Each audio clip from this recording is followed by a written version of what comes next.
야고보서 3장 1절에서 12절입니다.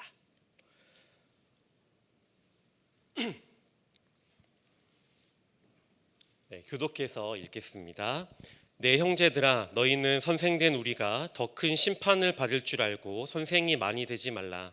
우리가 다 실수가 많으니 만일 말에 실수가 없는 자라면 곧 온전한 사람이라 능히 온몸도 굴레 씌우리라. 우리가 말들의 입에 재갈 물리는 것은 우리에게 순종하게 하려고 그 온몸을 제어하는 것이라. 또 배를 보라. 그렇게 크고 광풍에 밀려가는 것들을 지극히 작은 키로서 사공의 뜻대로 운행하나니 이와 같이 혀도 작은 지체로 돼 큰 것을 자랑하도다. 보라, 얼마나 작은 불이 얼마나 많은 나무를 태우는가. 혀는 곧 불이요 불의의 세계라. 혀는 우리 지체 중에서 온몸을 더럽히고 삶의 수레바퀴를 불사르나니 그 사르는 것이 지옥불에서 나느니라. 여러 종류의 짐승과 새와 벌레와 바다의 생물은 다 사람이 길들일 수 있고 길들여 왔거니와 혀는 능히 길들일 사람이 없나니 쉬지 아니하는 악이요 죽이는 독이 가득한 것이라. 이것으로 우리가 주 아버지를 찬송하고 또 이것으로 하나님의 형상대로 지음을 받은 사람을 저주하나니 한 입에서 찬송과 저주가 나오는도다. 내 네. 형제들아, 이것이 마땅하지 아니하니라. 샘이 한 구멍으로 어찌 단물과 쓴물을 내겠느냐. 내 형제들아, 어찌 무화과 나무가 감람 열매를 포도나무가 무화과를 맺겠느냐. 이와 같이 짠물이 단물을 내지 못하느니라. 아멘. 네, 말의 중요성은 이제 강조해도 지나치지 않습니다. 자, 오늘은 하나님 앞에서 우리가 하루에도 수백 번, 수천 번 또 내뱉는 말을, 그리고 이 말을 하는 입술과 혀를 다스리는 것이 얼마나 또 중요한지 함께 말씀을 나누려고 합니다. 이 말의 중요성에 대해서, 입으로 내뱉는 이 말의 중요성에 대해서 생각나는 조금 재미있는 이야기가 하나 있습니다. 연예인 중에 혹시 장동민이라는 그 개그맨 아시나요? 예, 아시는 분도 계실 거고 또 모르시는 분도 계실 텐데, 제가 아는 개그맨 중에 가장 좀 웃기고 재치가 있는 그런 이제 개그맨이라고 생각이 듭니다. 자, 이 장동민이 약 15년 전에 한 대학교 축제에 이제 사회자로 서게 되었습니다. 그리고 축제 마지막 날 분위기가 막 무르익어 가지고 막 수천 명이 모여 가지고 노래도 듣고 또 가수가 와서 노래도 하고 막 이렇게 되게 밝은 분위기 가운데 축제를 즐기고 있는데, 그 분위기가 무르익은 이 축제의 클라이막스, 이제 늦은 저녁 시간에 불꽃놀이가 준비되어 있었습니다. 자, 그래서 굉장히 많은 사람들이 있었고, 이제 사회자였던 장동민 씨가 자, 불꽃놀이 쏴주세요 이렇게 말을 한 거죠. 그리고 화려한 불꽃놀이가 막 이렇게 학교 위를 수놓으면서 불꽃놀이가 시작된 겁니다. 자, 그러자 이제 불꽃놀이가 시작되자 장동민 씨가 이렇게 말을 합니다. 여러분, 여러분의 등록금이 하늘에서 터지고 있습니다 이렇게 말을 한 거죠. 좌중은 다 빵 터졌고 막 웃었지만 어땠을까요? 어떻게 되었을까요? 축제를 진행하던 이 대학교 관계자들이 이제 충격을 먹었고, 다시는 저 사람을 초대하지 말자. 야, 다른 학교, 우리 학교도 하면 안 돼. 너희 학교도 하지 마. 이렇게 소문이 퍼지면서 그 일 이후에 이제 올해까지 15년이 지났는데, 15년이 지난 지금까지 모든 대학교에, 15년 전에는 너무 잘 나가던 대학교 그런 사회자 섭외 1순위였는데 지금은 어느 대학교에서도 섭외를 하지 않고 모든 섭외가 다 끊겼다는 그런 말을 들었었습니다.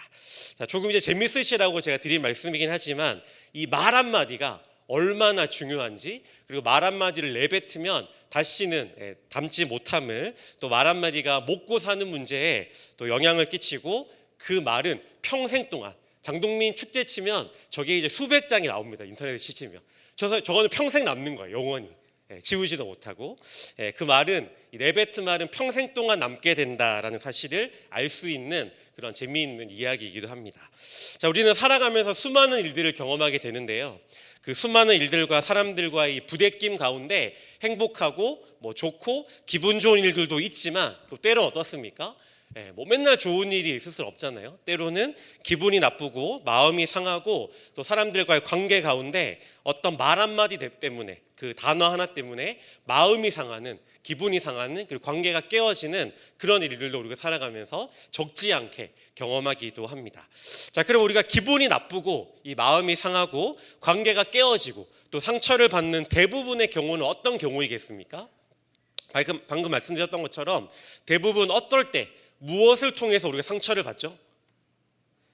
대부분의 경우 이 입에서 나오는 상대방의 입에서 나오는 말을 통해서 기분이 상하고 또 때로는 상처를 받기도 하고 또 관계가 오랜 기간 동안 깨어지기도 하는 것이죠. 자, 왜 그럴까요? 왜 사람은 말 때문에 상처를 받는 겁니까? 이 사람이라는 존재는 다 아시겠지만 이 타인과 말을 통해서 관계 가운데 오고 가는 말을 통해서 자신의 존재를 확인하며 살아가는 존재이기 때문입니다. 자, 이 세상 수많은 사람들과의 관계 가운데 사람들은 서로가 서로에게 말을 통해서 또 이 새치 짧은 혀를 통해서 서로에게 좋은 말도 하지만 또 상처를 주기도 하는 것이죠. 뭐 다 경험이 있으실 겁니다. 부부 싸움을 하다 보면 어떻습니까? 부부 싸움을 하다 보면 막 감정이 올라가면 막 상처되는 말, 상대방이 듣기 싫은 말을 꼭 머릿속에 골라서 막 한 경우 있지 않으십니까? 다들 있으실 거예요. 다 없는 것처럼 나는 안 싸워 행복해 이렇게 앉아 계시겠지만 전혀 그렇지 않다는 사실 잘 알고 있습니다. 자, 또 어떻습니까? 직장에서는 어떤가요? 직장에서 이 혀로, 이 짧은 혀로 직장 그 동료들의 자존심과 명예를 깎아내리는 행동을 골라서 하기도 하는 것이죠. 적지 않은 사람들이 이 세치밖에 안 되는 이 몇 센치 되지도 않는 이 입 안에 있는 혀를 가지고 서로 간의 관계를 깨뜨리기도 합니다. 자, 심지어는 교회 안에서도 어떻습니까? 심지어는 이 교회 안에서도 서로를 공격하거나 뒷담화하거나 서로 좋지 않은 말을 해서 상처를 주고 관계가 깨어지는 경우를 우리가 심심치 않게 경험하기도 하는 것이죠. 자, 그런데 이 드러나는 상황 말고 더 심각한 문제는 무엇일까요? 이 혀를 통해서 사람들과의 관계에서 관계를 깨뜨리기도 하지만 우리는 그런 이 혀의 위력을 모른 채 내가 다른 사람을 다치게 하고 있다라는 사실조차 모른 채 말을 하고 상처를 주기도 하면서 살아가기도 한다는 겁니다. 자, 오늘 본문에서 야고보 사도는 우리가 이 입으로 하는 말에 대해서 세 가지의 이미지를 덧붙여서 말하고 있는데요. 첫 번째로 3절에서 이렇게 말합니다. 우리 3절 함께 읽겠습니다. 우리가 말들의 입에 재갈 물리는 것은 우리에게 순종하게 하려고 그 온몸을 제어하는 것이라. 자, 힘을 놓고 보면 뭐 사람도 힘이 약한 건 아니지만 힘을 놓고 보면 이 말이라는 동물, 이 말하는 말 말고요, 이 가축, 이 말이라는 동물은 사람과 비교할 수 없을 정도로 굉장히 큰 뭐를 가지고 있습니까? 힘을 가지고 있습니다. 자동차의 파워를 말할 때 어떻게 말하죠? 내 차는 뭐 100마력이야, 200마력이야 이렇게 말할 때 그게 뭐죠? 100마리가 끄는 힘, 200마리가 끄는 힘이라고 말하는 것이죠. 이 야고보가 살던 1세기 당시에도 이 말은요, 지금의 자동차나 또 기계와도 같은 힘이 세고 아주 강력한 아주 중요한 동물이었습니다. 자, 그런데 놀랍게도 이 사진에서 보시는 것처럼 힘이 이렇게 센 말의 입에 뭐를 딱 채우면, 재갈을 딱 채우면 어떻게 됩니까? 이 재갈 하나만 사람보다 뭐 작게는 2배, 3배 정도 덩치가 크고 힘이 더욱더 강력한 이 말에게 입에 재갈 하나만 딱 채워놓으면 어떻게 되죠? 그 힘이 센 말이 사람이 이끄는 대로 조금만 힘을 주면 어떻습니까? 순순히 사람이 원하는 대로 재갈에 의해서 따라온다는 겁니다. 말에게 이 물린 재갈은 별거 아닌 것처럼 되게 작은 하나의 장치에 불과하지만 작은 것이지만 그렇게 큰 힘과 영향력이 있다는 것이죠. 말도 어떻다는 겁니까? 말도 이렇다는 겁니다. 자, 또 4절은 어떻게 말합니까? 4절은 이렇게 말합니다. 함께 읽습니다. 또 배를 보라. 그렇게 크고 강풍이 밀려가는 것들을 지극히 작은 키로서 사공의 뜻대로 운행하나니. 자, 야고보 사도가 살던 1세기 당시에 이 지중해에서 가장 중요하고 가장 큰 운송수단은 뭐였겠습니까? 아까 말이기도 했지만 가장 크고 중요한 운송수단은 이 당시 이 지역이 지중해였기 때문에 바로 뭐였겠습니까? 배였습니다. 배. 이 그 큰 배를, 굉장히 강력한 큰 배를 어떻게 운전했을까요? 지금은 뭐 컴퓨터가 있어서 컴퓨터 입력만 해놓으면 뭐 무리 없이 배가 이렇게 운행이 되지만 이 1세기 당시에는 어땠습니까? 자동차를 원하는 방향대로 운전하려면 이 운전대를 가지고 운전하는 것처럼 이 그렇게 큰 배의 움직임과 이 방향을 잡아주는 거 뭡니까? 의외로 아주 작은, 큰 배에 비하면 아주 작은 이 보시는 바와 같은 키라는 것이죠. 배를 모는 사공은 배를 모는 선장은 어떻습니까? 이 작은 키를 가지고 요 조만한 50cm밖에 되지 않는 이 큰 키, 이 작은 키를 가지고 조종을 해서 큰 배를 자기가 원하는 방향으로 움직일 수가 있는 것이죠. 말도 이렇다는 겁니다. 자, 다음은 5절입니다. 5절에서 뭐라고 말합니까? 우리 함께 읽습니다. 이와 같이 혀도 작은 지체로 돼 큰 것을 자랑하도다. 보라, 얼마나 작은 불이 얼마나 많은 나무를 태우는가. 자, 우리나라는 국토의 70%가 산으로 되어 있고 숲으로 되어 있기 때문에 이 산불이 자주 납니다. 그죠? 또 얼마 전에 어저께인가요? 그저께인가요? 그 큰 불이 화성에서 큰 불이 나가지고 굉장히 안타까운 일이 있었는데, 가끔 보면 큰 산불이나 이런 큰 화재가 일어나서 재난 수준에까지 이르는 경우를 우리가 적지 않게 보게 됩니다. 자, 큰 산불이 일어날 때 보면 대부분 이 큰 산불이 어떻게 일어납니까? 하늘에서 갑자기 이 커다란 도깨비불이 딱 나타나가지고 이 산을 태우나요? 그렇지 않죠. 자연적으로 불이 이렇게 드러나는 큰 불이 일어나는 경우는 거의 없습니다. 대부분 불이 어떻게 일어납니까? 큰 불은 어떻게 시작되죠? 어떤 아저씨가 담배를 피고 산에 이렇게 가다가 담뱃불을 끄지 않고 던졌는데 그 굉장히 작은 불이 달라붙어서 어떻게 됩니까? 큰 산을 태우는 큰 불로 이어지는 것이죠. 5절에서는 이 작은 불이 지금 보시는 바와 같이 꽁초에 붙은 이 작은 불과 같은 이 작은 불이 온 나무와 온 숲과 온 산을 태우는 것처럼 혀도 어떻다는 겁니까? 너무나 작지만, 눈에 잘 보이지 않지만, 새치에 불과하지만 온 산을 태울 만한 작은 불씨처럼 위험하다라고 말하고 있는 겁니다. 아주 작은 것 같아도, 별거 아닌 것처럼 보여도 이 치명적인 위험성을 가지고 있다라는 것을 이 야고보 사도가 우리에게 말해주고 있는 것이죠. 이 야고보 사도가 여러 가지, 이 세 가지 이미지를 들어서 우리에게 말해주고 있는 것처럼 이 혀라는 것은 아주 작지만 어마어마한 영향력과 파괴력을 가지고 있다는 겁니다. 자, 잘 보이지도 않는 혀의 위력과 영향력은 우리의 상상을 초월한다라는 것이죠. 자, 그러면 성도 여러분, 어떻게 해야 성도 여러분이 이 입안에 있는 이 혀를 잘 이렇게 컨트롤 하십니까? 어떻게 하시나요? 이렇게 했다가 여러분들 할 수 있지만, 이렇게는 할 수 있지만, 여기서 나오는 이 감정을 타고 올라와 목을 뚫고 이 혀를 통해 나오는 이 말들을 잘 컨트롤 하십니까? 저도 잘 안 됩니다. 저도 교육자지만 저도 저희 아내와 거의 안 싸우거든요. 제가 성격이 저희 아내랑 그렇게 강한 성격이 아니라서 웬만하면 안 싸우는데 가끔 싸울 때가 있어요. 그럼 어떻죠?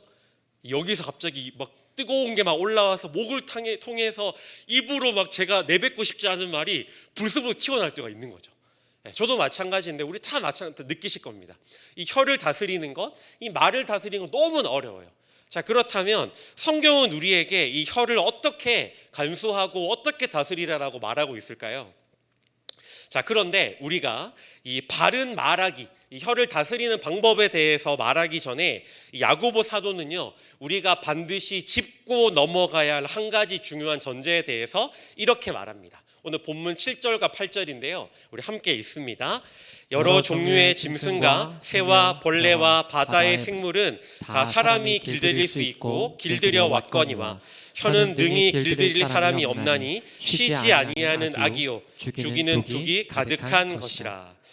자, 우리에게 먼저 어떤 문제가 있다는 겁니까? 혀는 아무리 길들이려고 하고 아무리 어떻게 컨트롤하려고 하더라도 어떻게 합니까? 절대 길들여지지도 않는다라는 것이죠. 야고보서는 이 분명한 사실을 전제하고 우리에게 말하고 있는 겁니다.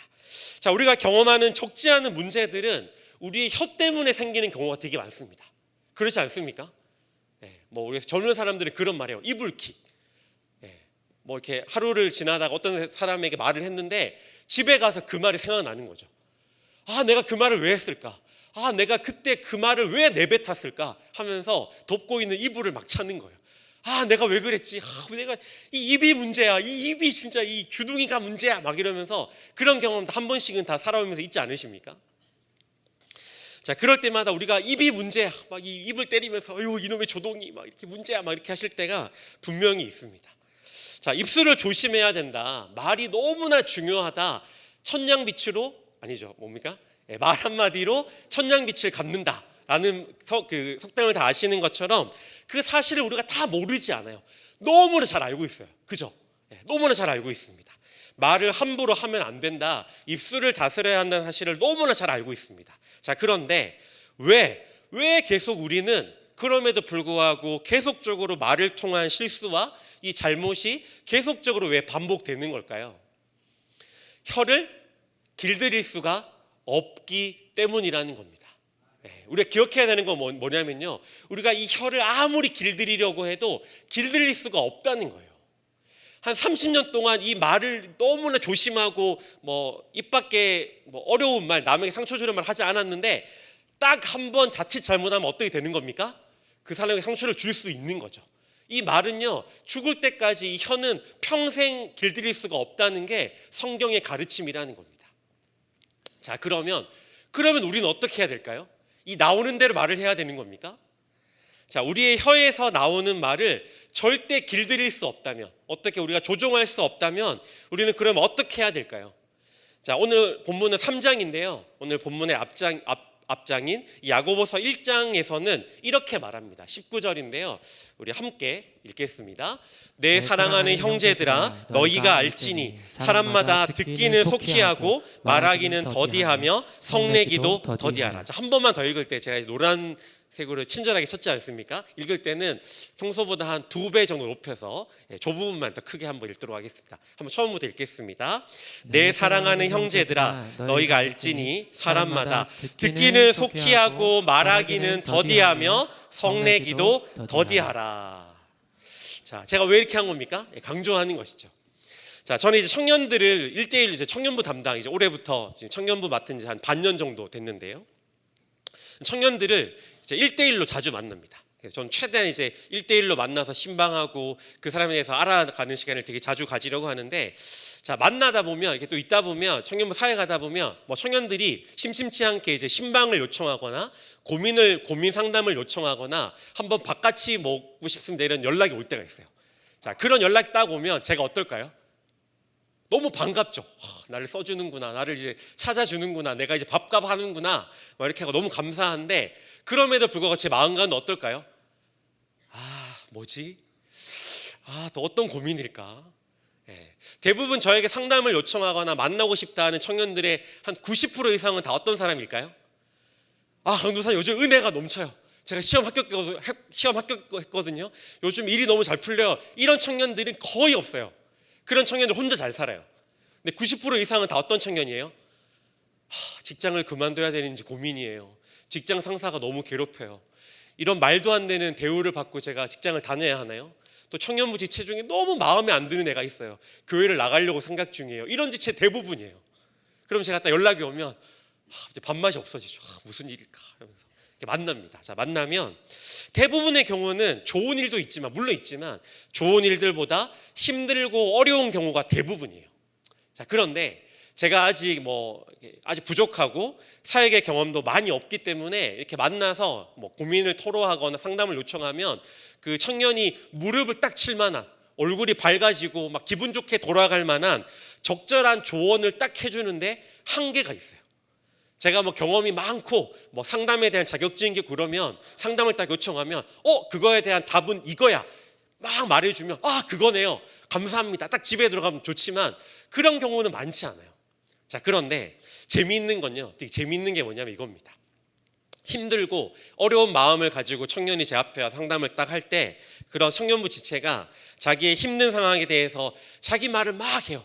자기 상황에 대해서 직장일이 어떻고 막 직장 상사 욕을 막 하고 자기가 막 울었다가 웃었다가 막 분노했다가 막 조용해졌다가 이렇게 하는데, 재미있는 건 그렇게 혼자 자기가 실컷 말하고 자기가 위로받을 때가 있다는 거예요.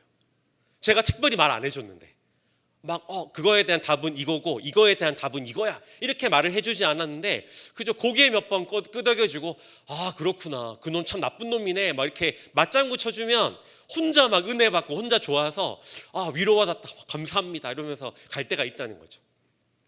제가 별로 얘기해 준 게 없는데 위로를 받았다는 겁니다. 자, 그때 제가 느끼는 건 뭘까요? 어떤 경우에는 되지도 않는 이 사역자의 이 강박관념 때문에 이 교육자이기 때문에 되지도 않는 말을 막 하려고 하는 것보다 안 하는 게 더 낫다는 겁니다. 그저 그냥 들어주고 끄덕여주고 공감해주고 그 따뜻한 말 한마디 해주는 게 더 낫다는 거죠. 자, 상담학에서 탁월한 상담가는 어떤 사람일까요? 탁월한 상담가. 탁월한 상담가는요, 막 말을 많이 하고 1번의 답은 이거고요, 2번의 그 문제의 답은 이겁니다, 이렇게 말을 해주는 사람보다 상대방의 말을 잘 들어주는 사람이 좋은 상담가라는 거예요. 상담에서는요, 잘 들어주고 호응해 주는 것만으로도, 이 눈을 마주치고 그렇구나 라고 해주는 것만으로도 상담의 80%, 90%가 다 해결된다는 거죠. 우리는 굉장히 말하기를 좋아하는 경향이 있어요. 저에게 하는 말입니다. 제가 교육자이기 때문에 이게 막 강박관념이 있어요. 어떤 문제에 있어서는 말을 많이 해줘야 되고 설교를 굉장히 많이 해야 되고 잘해야 되고 이런 강박관념이 있는데, 때로는 뭐라는 겁니까? 성경은 말하기보다 먼저 듣는 자세가 더 중요하다, 그런 것이 더 필요하다라고 우리에게 말하고 있는 겁니다. 자, 그런데 말을 많이 하면 문제가 생기니까 우리가 아예 입을 꽉 다물고 듣기만 하면 되는 걸까요?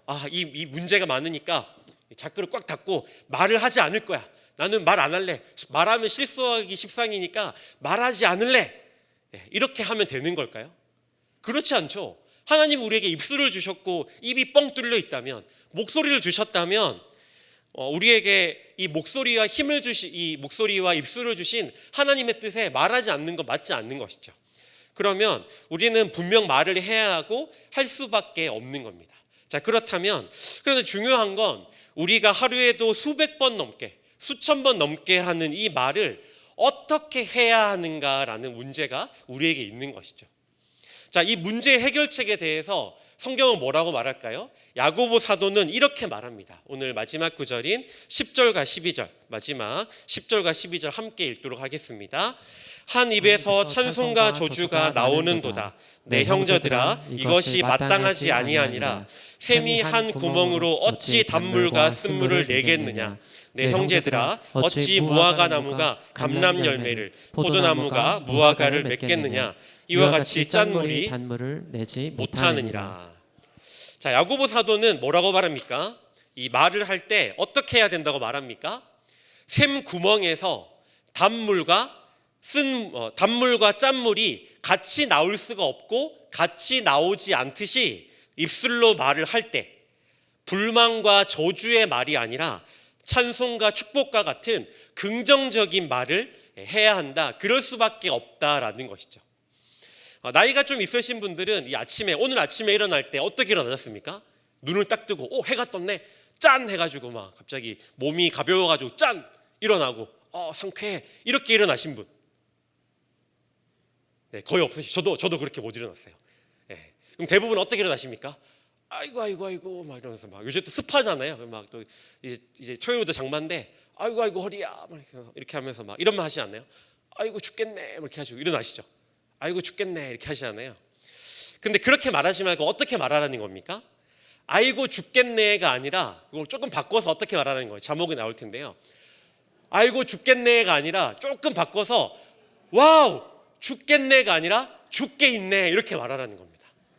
막 이렇게 막 부정적인 말을 하는 것보다, 상황은 그렇지 않지만 물론 죽겠지만 허리가 아파 죽겠고 막 몸이 천근만근이지만 그럼에도 불구하고 이 하나님 주신 입술로 좋은 말, 긍정적인 말, 힘을 내는 말을 하라는 것이죠. 생각해 보십시오. 이 같은 말인데 내용이 전혀 달라요. 말장난인 것 같지만, 비슷한 말인 것 같지만 전혀 다른 거죠.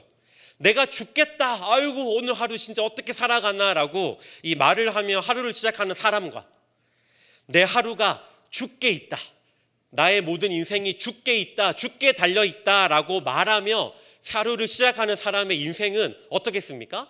그 하루도 달라지겠지만 그 사람의 그 둘의 인생은 전혀 다른 인생이 된다는 것이죠.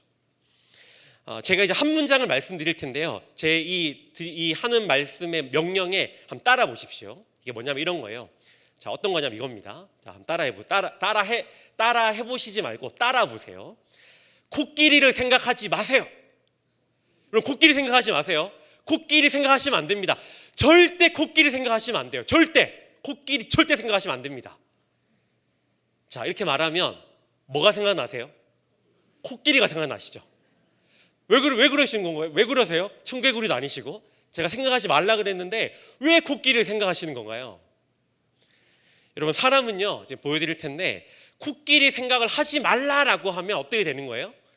더 코끼리 생각을 하는 게 사람이에요. 그죠? 네. 사람은요, 뭐 하지 말라 그러면 더 하는 게 사람인 거예요. 사람의 본성이 그래요. 우리는 죄인이기 때문에. 사람은 부정적인 것, 하라라는 것보다 하지 말라라는 걸 더 생각하고 그것에 더 집중하는 경향이 있는 존재예요. 그럼 코끼리를 생각하지 않으려면 어떻게 해야 될까요? 어떤 방법이 있겠습니까? 코끼리를 생각하지 않아야지, 혀를 길들여야지라고 하면 길들여지지도 않고요. 이 코끼리를 생각하지 않아야지라고 하면 코끼리 생각이 계속 나요. 그럼 어떻게 해야 된다는 겁니까? 코끼리가 아니라 지금 보여드릴 텐데 뭐를 생각하라는 거예요? 코뿔소나 하마를 생각하면 되는 거예요. 코끼리 생각하지 말라면 코끼리 생각 안 하려고 막 발버둥 치는 게 아니라 하마와 이 코뿔소를 생각하면 된다는 겁니다. 코끼리로 가득 차 있는 내 생각을, 내 머릿속을 내가 좋아하는 다른 이 귀여운 동물로, 뭐 귀엽진 않지만 귀여운 동물로 대체하면 되는 거예요. 자, 부정적인 것보다 뭐에 더 집중하면 된다는 겁니까? 긍정적인 것에 더 집중하면 된다는 거예요. 다시 말하지만 사람은요, 부정적인 것 안 해야지, 나쁜 짓 안 해야지, 죄를 짓지 말아야지, 이렇게 하면 혀를 길들여야지, 혀를 길들이지 않으면 실수를 하니까 이렇게 하면 어때요? 더 문제가 생겨요. 그럴 때 어떻게 하라는 겁니까? 긍정적인 것들로 그것을 대체할 수 있는 다른 것에 더 집중하고 그런 것을 말하고 그런 것들을 행동하라는 것이죠. 옷을 못 입는 사람 보고 뭐 이런 거죠. 제가 이 넥타이가 뭐 파란색에 촌스러우면 박종원 노선은 맨날 저 넥타이 입고 좀 센스가 없네, 이렇게 말하는 게 아니라 어떻게 말하는 거예요? 우리 박종원 강도사님은 넥타이가 뭐 좀 평범하지만 개성이 있네. 주구장창 줏대 있게 저 넥타이 자주 하네, 이렇게 말을 하시는 거예요. 그렇게 뭐라는 겁니까? 이 말에서 부정적인 말이 나오는 게 아니라 긍정적인 말을 하라는 거죠. 그럼 어때요? 점점 더 부정적인 말들이 사라지고 내 안에, 내 머릿속에, 내 입술에 긍정적인 것들이 더 차오른다는 겁니다. 한 샘 구멍에서 단물과 쓴물이 같이 나올 수 없듯이 한 입으로 나쁜 말을 안 하려고 노력하는 것이 아니라 좋은 말, 사람을 살리는 말, 사람을 세우는 말을 더 많이 하라는 것이죠. 나쁜 말을 안 하려고 애쓰기보다는 좋은 말을 하기를 즐겨 하라는 것입니다. 좋은 말로 남을 세워주는 말을 하기에도 성도 여러분, 우리의 인생은 너무나 짧습니다. 그죠? 사랑하는 성도 여러분, 그러면 지금 성도 여러분은 무슨 말을 또 어떻게 하시면서 살아가고 계십니까? 또 하늘의 말을 하십니까? 아니면 이 땅에 있는 아무 영양가도 없는, 그저 남의 마음만을 그냥 긁는, 기분 나쁘게 하는, 그냥 내 감정을 조금 더 해소하는 그런 땅의 말을 혹시 하고 있지는 않으십니까? 칭찬하는 말을 하십니까? 사람을 살리는 말을 하십니까? 아니면 비판하고 비난하는 말, 사람을 까내리는 말, 그런 말을 하고 계십니까? 감사하며 사십니까? 아니면 불평하며 살아가고 계십니까? 혀와 말은요, 사람을 살리기도 하고 죽이기도 하고 공동체를 세우기도 하고 공동체를 파괴하기도 합니다. 우리의 이 혀와 우리의 말이 때로는 축복의 통로도 되지만 때로는 저주의 씨앗도 될 수 있다는 이 분명한 사실, 무시무시한 사실을 기억하시면서 하나님 주신 이 혀로, 하나님 주신 이 입술로, 하나님 주신 목소리로 사람을 살리고 공동체를 세우는 입술의 긍정적인 영향력을 사용하시는 우리 석수교회 모든 성도님들 되시기를 주님의 이름으로 축복합니다.